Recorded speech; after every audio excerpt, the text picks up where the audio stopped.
Hello guys, welcome, and in this video you will learn proof of Ohm's law from the concept of drift velocity या फिर deduction of Ohm's law from the concept of drift velocity. Question आपके पास exam में कैसे भी आ सकता है। तो इसके लिए हमें कुछ फॉर्मूले चाहिए। मैं आपको सारे फॉर्मूले यहां पे लिख देता हूं पहले, फिर काम आएंगे हमारे वन बाय वन जब हम डिराइव करेंगे। तो what is drift velocity? That is e upon m tau. This is relaxation time, mass of electron, charge of electron and electric field. Drift velocity मैंने mode, why I am using mode here? Because I am removing this, I mean to remove this negative sign, because derivation में negative sign हम नहीं use करेंगे, तो उसको remove करने के लिए मैंने ऐसा किया है। So whenever we have to apply drift velocity here, we will use that without minus sign. Second, एक और फॉर्मूला है, काफी फेमिलियर आप होंगे इस फॉर्मूले से, V upon l. Electric field is V upon l और V is equal to V is equal to e l. Understand? और ओम्स लॉ ऑफ कोर्स आपको पता ही है, V upon I is equal to r, जिसके पीछे की सारी मेहनत होगी हमारी। Okay, now my dear, let there be a conductor, और इस कंडक्टर में इलेक्ट्रॉन्स हैं। Electrons means free electron. जब भी इस चैप्टर में इलेक्ट्रॉन्स की बात होगी, it means free electrons, okay, जिसका काम है करंट को कैरी करना। करंट, ये चार्ज कैरियर है। आई मीन टू से इन फ्री इलेक्ट्रॉन्स की वजह से इसमें करंट कंडक्ट होती है। अच्छा, तो यहां पे देखो, it has free electrons. Now under the influence of electric field, under the influence of an external electric field, these electrons are drifting. तो अगर ये मैंने बैटरी लगाई है जिसका पोटेंशियल V है, तो there is a potential difference across these ends V, और इसकी वजह से एक इलेक्ट्रिक फील्ड है यहाँ पे, और under the influence of electric field electrons are drifting. ठीक है, ये पॉजिटिव एंड है तो इलेक्ट्रॉन्स इधर जाएंगे टुवर्ड्स पॉजिटिव, खुद they are negative. Okay, clear? और जो ये कंडक्टर है, इसकी length L and area of cross section A. So is everything clear? Now एक फॉर्मूला है करंट का, current is equal to NEA VD, where VD is drift velocity, charge of electron, area of cross section, and this N is number of free electrons per unit volume. ये है। अब देखो my dear, आप यहां पे ठीक से समझो। अगर आपके पास क्वेश्चन आए 2 नंबर्स में और ये पूछा हो कि prove Ohm's law from the concept of drift velocity, आपको यहां से शुरू करना है आगे। लेकिन अगर ये सेम क्वेश्चन 5 नंबर में आए, तो इसका मतलब आपको ये भी प्रूव करना है।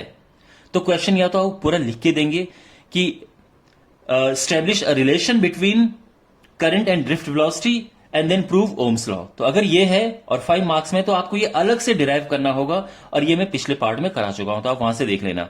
ठीक है, लेकिन अगर ये 2 मार्क्स में आया और केवल ये पूछा हो कि prove Ohm's law from this concept, from the concept of drift velocity, यानी फिर आपको यहां से शुरू करना है। ऑलराइट, तो मैं यहां से शुरू करता हूं इसे। तो यहां पे ऑब्वियसली जब आप फॉर्मूला लिखेंगे तो सारी चीजें लिखनी होती हैं। VD is drift velocity, A is area of cross section, E is charge of one electron, N is number of electrons per unit volume. ये आपको लिखना होता है। ओके, मैं यहां पे बार बार नहीं लिख रहा हूं, बिकॉज मैं उम्मीद करता हूं कि आपने पिछले पार्ट्स देखे होंगे, उसमें मैं बार बार इनका मेंशन कर रहा हूं। एनीवे, तो यहां पे देखो, अब सारी मेहनत हमारी V अपॉन I के पीछे है। We have I here but we do not have V here. V means capital V, this voltage potential difference. तो उसको लेके आते हैं, चलिए। तो ये हो जाएगा NEA, और जो VD है इसकी जगह पे क्या आएगा?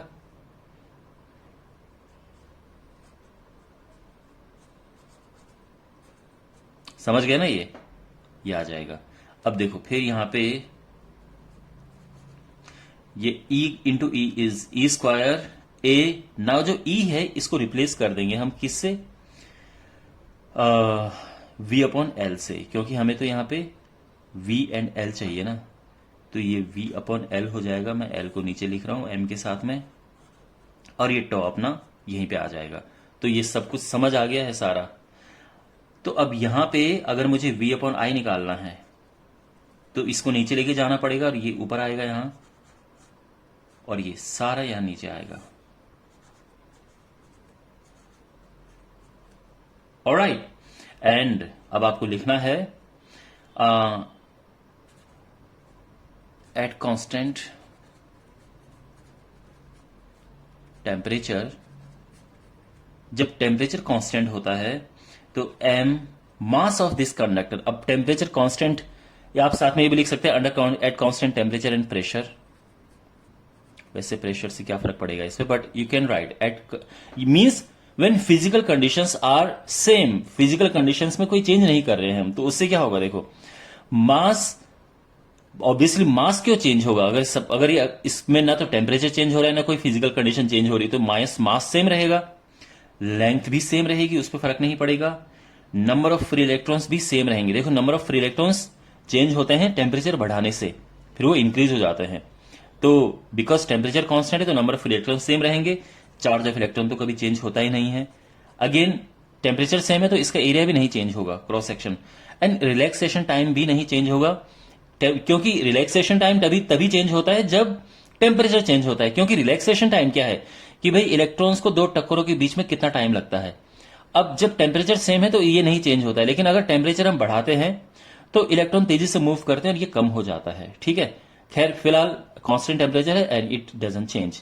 अब सारी ही कांस्टेंट है, so therefore V upon I is equal to constant,